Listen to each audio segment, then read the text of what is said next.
In this video, I'm going to be reviewing Outwitting the Devil by Napoleon Hill. I think this is the best book ever written. It was kept from the public for 70 years. There are so many secrets in this book that could really help you outwit yourself and live an incredible life. I could spend all day, all week actually, just talking about why I think this book could seriously change your life, but I want to specifically refer to one part of the book.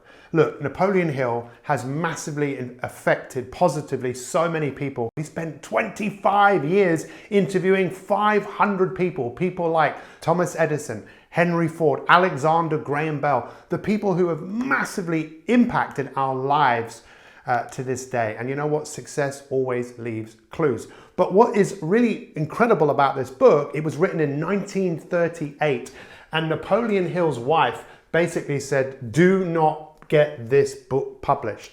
In Think and Grow Rich, Napoleon Hill definitely pushed the boundaries of some of the things that he was talking about. He must have received some negative feedback from people who were saying, you shouldn't be talking about things like this.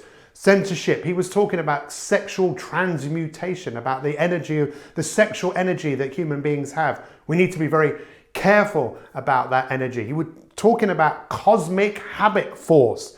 He was definitely giving people a different perspective of success, but it wasn't just ideas that he came up with. It was based on 25 years of interviewing these incredible people. But Outwitting the Devil was kept from the public until 2011.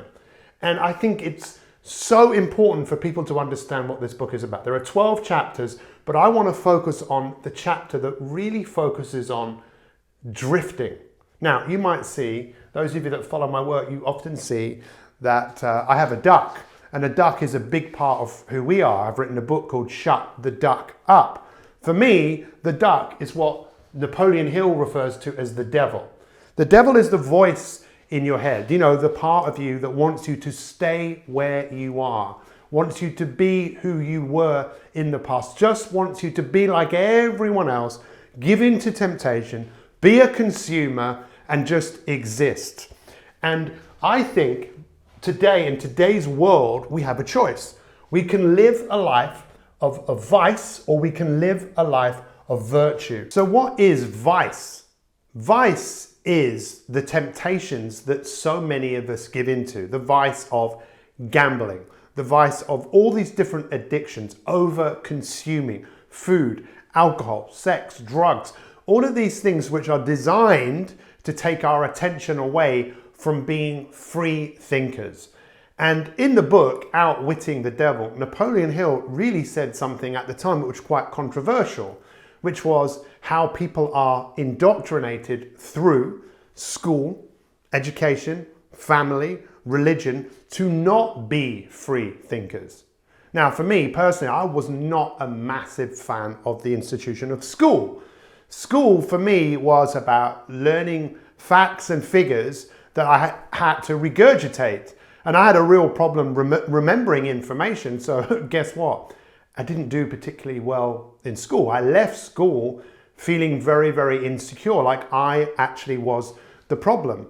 And really what Napoleon Hill is encouraging people to think about is to become a free thinker. So you think for yourself, you talk for yourself, you realize just how important you are.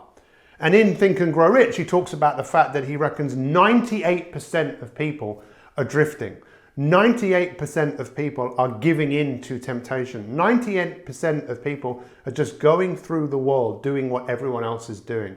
And my goal in my life is definitely trying to increase the odds of people who are deciding to go after the life that they want to lead, and they stop drifting. Drifting really is about procrastinating.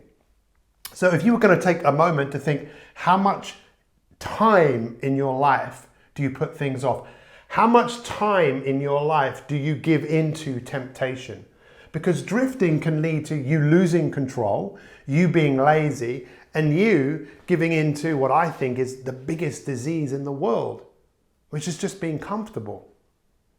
Being comfortable, being uncomfortable. And it seems to take a disaster or a prognosis or something really bad to to happen for people to rise up, to move forwards, to move away from where they are until, guess what? They get comfortable again. And what Napoleon Hill talks about is, if you want to get out of being a drifter, the first thing to do is to recognize that you can play a bigger game, and also just to become aware of the game that you're playing, to become aware of how much time you spend just consuming information, consuming things that you don't need to consume, that are not advancing your life, just you being like a zombie going through the world, just doing what you did yesterday. And if you always do what you've always done, then you're always going to get what you've always got. So when it comes to being successful, he talks about the first thing to go from being a drifter is to become a go-giver, to give to the world, to make the world a better place, to play a bigger game, to realize that as human beings, we are goal-orientated. And if we have goals that excite us, goals that infuse us to keep moving forwards, big goals and then lots of mini goals along the way, that as you move forwards, you are outwitting yourself. You are outwitting the part of you that wants you not to advance.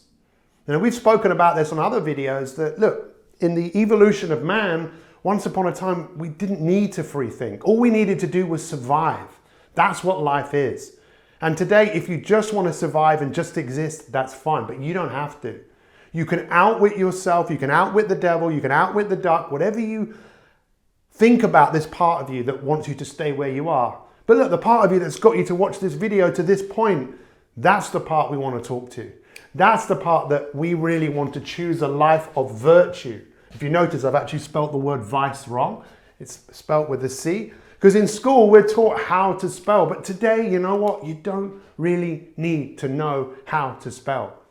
You need to know how to be a free thinker, to come up with ideas and bring those ideas to life. But if you decide to outwit yourself, you have to recognize when you're drifting, when your attention is going somewhere that is not going down a black hole. Because ultimately, and this is what Napoleon Hill, his whole life's work was all about, was your thoughts create emotions. Your emotions create your feelings, and you are being dictated by your feelings.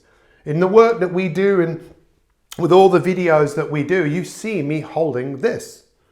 Why am I holding this? Well, this is a magic wand, and it represents two things. It represents the tricks that your mind is playing on you. You know, the trick of trying to go to sleep and your mind is working overtime, or walking down the street and thinking that there's someone behind you. That's the tricks that your mind plays on you. But the other side of this is the magic in the abracadabra of saying what it is that you want in your life. That's what abracadabra means. It comes from the Hebrew words of I create as I speak. So I dare you to decide to stop drifting and start becoming a hero in your life. If you're drifting, you're a victim.